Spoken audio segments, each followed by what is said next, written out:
we have seen before, I cannot claim to be the sole author of anything. I did not create the land on which my house stands. I did not make the materials that went into the house. Fire and water were needed. The work of many other people went into the house. Masons, carpenters, electricians, plumbers, and so on. Conformity to certain physical laws, not my creation, made possible the assurance that the walls will stand. Thus, my house, which is made up of the materials available in an existent creation, as assembled by or in accordance with the knowledge of countless human beings unknown to me, some long dead, is simply an aggregate structure available for my temporary possession and control.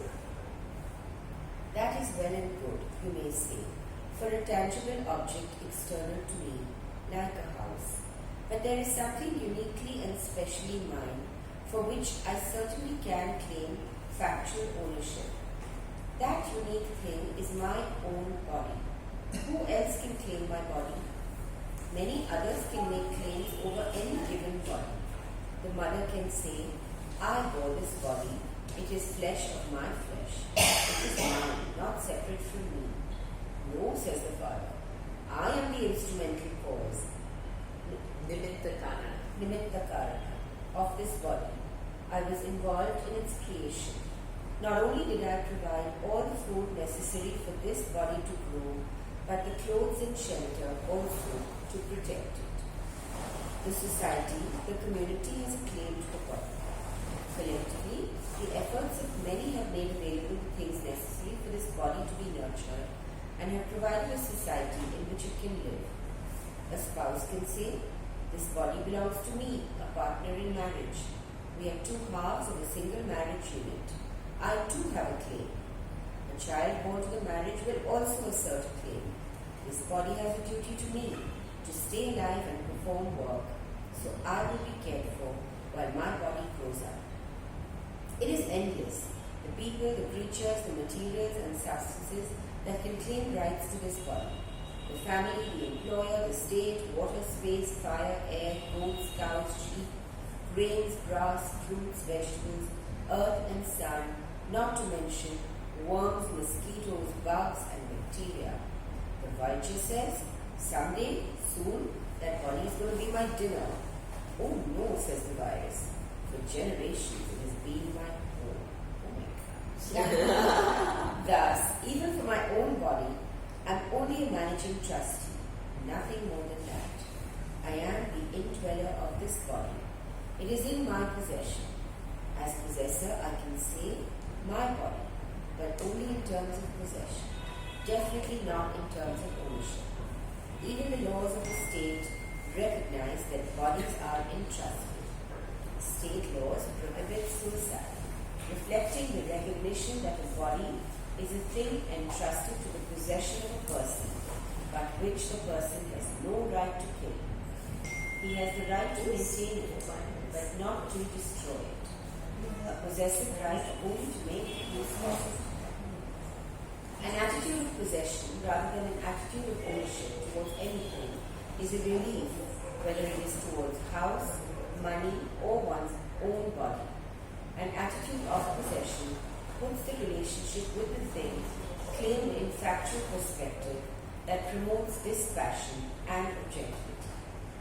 The relationship is seen for what it is, non-exclusive, impermanent, but at the same time a presently existing entrustment of possession to be enjoyed and properly maintained. This is the right attitude towards my mind, towards any wealth I may have, towards the people around me. To all of them I relate with a Shakti, without a clinging attachment, without an attitude of ownership. I recognize ownership as purely notion. That possession alone is a fact. I reduce all my false notional ownership, relationships to factual relationships. A Shakti, non-attachment in the sense of seeing my relationship to things objectively, is another example of dispassion, vairagya. Previously, in Indriya Klesha Vairagya. Saneshnu Vairagyam, we saw dispassion towards sense objects being highlighted. I gain a dispassion towards sense objects when I recognize that sense objects do not have the capacity to produce lasting happiness or security. In a Shakti, the dispassion highlighted is the relationship between me and objects. It is the dispassion I discover when I see clearly that there can be no valid, no lasting attachment to anything. That is, there is no valid ownership of anything. Okay. So now, what did he do in the rest of the paras?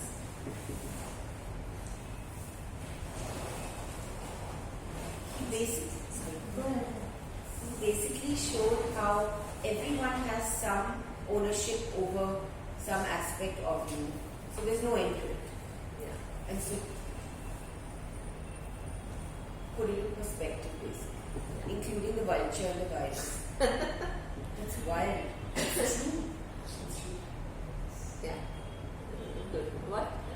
Putting in perspective, the body mind also is not something that you can attach yourself to beyond a point. And yeah, I mean, only thing is that also relationships, but it's not talked about. I mean, it's extension. I think it will come next. I guess It will come next. Yes. So this is a real custodian of the body? Yeah. Yeah, we talked about Yeah. the trusteeship. Trusteeship. Yeah. So this is something that I want to talk about. Is important, right? So here we are not. Please don't take it kind of. When you hear paragraphs like this, we create some kind of a pseudo spiritual idea that this body is not mine, and the whole world is not mine, nothing is mine. So it's not meant for that, right? It's meant to understand that you have this body, that you are given this body, right? And you are given things in this world. So then intelligence you are given some resources, you are given some capacities, right? So skills, abilities, and all of that you have to use. It's not like, oh, I don't know everything. But what is the ownership of things outside? Outside means objects. So the first part which Malini read, he was saying the objects are not owned by you. The objects are only in your possession for a given point in time. And therefore, when they are in your possession, you have to be vigilant. You have to do what you have to do. You have to use it wisely. But the sense of ownership sometimes, what it actually ends up increasing your load rather than actually enables you to enjoy everything that is given to you. So that is the first part. The second part, he goes on and he says, not only the objects outside, you think that you own your body and mind. Even that is something which is what? Given to you. Given to you for 80, 90 years. So this is what, so that's what I said. You didn't put together this body. Suppose you had put together this body, you would have said, I want to be a little fairer, I want to be a little slimmer, I want straighter hair. All funny things, right? You want to waste it on. And suppose you had this mind and you said, oh, I wish I had this mind which was more logical or more sensitive or more compassionate or whatever. So that means you came with this body and mind. Even to this body and mind, right? How did it come about? You don't have full ownership because people participated in bringing it about. So that means they brought it to this world. Then they nurtured it.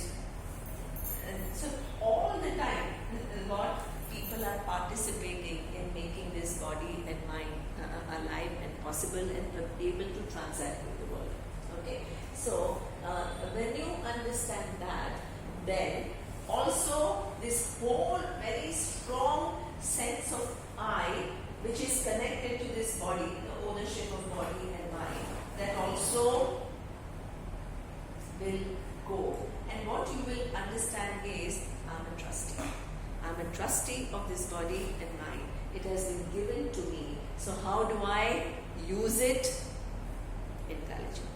And how do I use it well to achieve what I actually have come what is it that I have actually come to achieve? You don't lose track of that. What have you come to achieve? Why is this body? There's a beautiful verse in Kathopanishad where, unfortunately Vedanta is taught so badly. People keep saying, oh, I'm not the body, I'm not the mind, and then they float in some imagined space of awareness. That's not how real Vedanta is. What Vedanta says is, this body and mind is what? Given to you for 80, 90 years. Use it well. Don't waste it away. This, which is the biggest privilege, becomes a burden for us. That is a problem. Why? Because we add all our complexes. So instead of enjoying, suppose saying, hey, everybody imagine if the world had all straight hairs, boring. Let me enjoy a different kind of hair that is given to me. Everything becomes a source of complex. So that means there is whole sense of this I. Then the body is Ayurveda is very good. They say you have what? Pitta type, you have Kapha type, and you have Vata type. So Vata type will be naturally thinner. Pitta type will be naturally whatever. So you enjoy the differences. Instead of that, what? You create an ideal. Oh, that stick is very wonderful. So whole life is complex. That person whose stick is wonderful also. I don't want to say it's not wonderful. But that constitution is like that. The person, it's wonderful. You enjoy that, and you also enjoy our inability. Everything becomes a source of complex. So that means your mind is fully occupied only with burdens. It's never free to give and enjoy things in life. Right? Suppose your intelligence is it's a blessing to you. Then again compare. Oh, and then the parents also sometimes, instead of knowing what the child got, how much did your friend get? Which college did your friend get into? Oh, how come he got into Ivy League and you didn't? So that means everything becomes like a huge burden, whether others recognize it or not. But mentally, we carry so many burdens, and that they come because loss of perspective, either with objects outside and also the body and mind. Enjoy it while it is given to you, while it is healthy. So this is what our teacher used to say. Change this whole thing from ownership to trusteeship. It's not that you don't have any connection. If you try to live as though you have no connection with outside objects, if you have no connection with this body and mind, you become pseudo-spiritual. That means you are trying to disown the connections that are there. We are not trying to tell you that, right? So that means you have a special connection with different objects in the world. You do have a special connection with this body, but it is that of trusteeship. Trusteeship means it is given to you for a limited time, for a given purpose. And then look after it. And then you have to look after it. You have to look after your body well. You have to look after your mind well. You have to look after every object that is given to you with certain sense of responsibility and certain sense of gratitude, and also do what you have to do. Just being gratitude means what? You are not only just feeling gratitude, you also have your responsibilities towards that. So that means perform your responsibilities well. So this is what we call this whole attitude changing from ownership to trusteeship. So when that happens, what happens is what happens? Do you think mentally what happens if you change from ownership to trusteeship? What do you think happens? You are more at peace, less insecure. What else? In some ways, you take more care of it, right? Because you know that you have to value responsibility. You're responsible for responsibility. And this is why, this is a very big thing. The trusteeship comes with responsibility. That he shows, because he says, suppose, he gives an example. Suppose you think you totally own your body and mind. You can can do what you want with it. You can abuse it with drugs, you can do this, you can do that, because I'm the owner, I decide. And this is what, then he gives an example of suicide also. You can say, this is my body, I can choose to end it. He says, even legally, people what? Suicide is illegal. Why? There is some concept that you have no right to Take life. you can Whether it's anyone else's or your own. Because this body is not, you can't, if it was 100% your ownership, you can decide what you want to do with it. But because you really don't have 100% ownership, so many people can claim over it, and the society and all, then what you can't even take away. So this body is not to be abused in any form. In fact, along with it comes the responsibility. It's given to me for a limited time, for a given purpose, and how do I make the best of my time on this earth rather than waste it away, and even sometimes abuse it. Okay. What else comes with this? More peace, sense of responsibility. maybe even a certain generosity with the things you have, because it's trusteeship, so therefore it's not ownership. Certain amount of, this whole thing of holding on and on, clinging, that clinging will go, and certain amount of generosity will come from here. Certain amount of bigness, certain amount of expansion. So this is something which will come back. So this is why this whole Vedic teaching is not telling you be kinder, be more compassionate. It makes you see some facts. In light of seeing those facts, this will naturally follow. So that means you have to first change the bigger picture. And when you change the bigger picture, everything, your whole emotional life will change along with it. What we try to do is never change the bigger picture and put a lot of pressure on ourselves to be like this and to be like this. And we are always struggling. So this is why these are all facts. There are no advices. He's not telling you give up what this ownership. He's not telling you that. He's making you see the fact that you really don't own anything. You only possess things, and you have trusteeship towards them. And you can begin to enjoy life. And then, exactly, when you understand that, you can begin to enjoy life more. Your contribution to everybody else also increase, and your feeling towards yourself will also improve. And your, this putting yourself down in so many different ways. If you think that you own the body and mind, you can just, even through your mental thoughts, you can keep abusing it. What right do you have to abuse this body and mind, which is a gift of the universe to you? To live your life.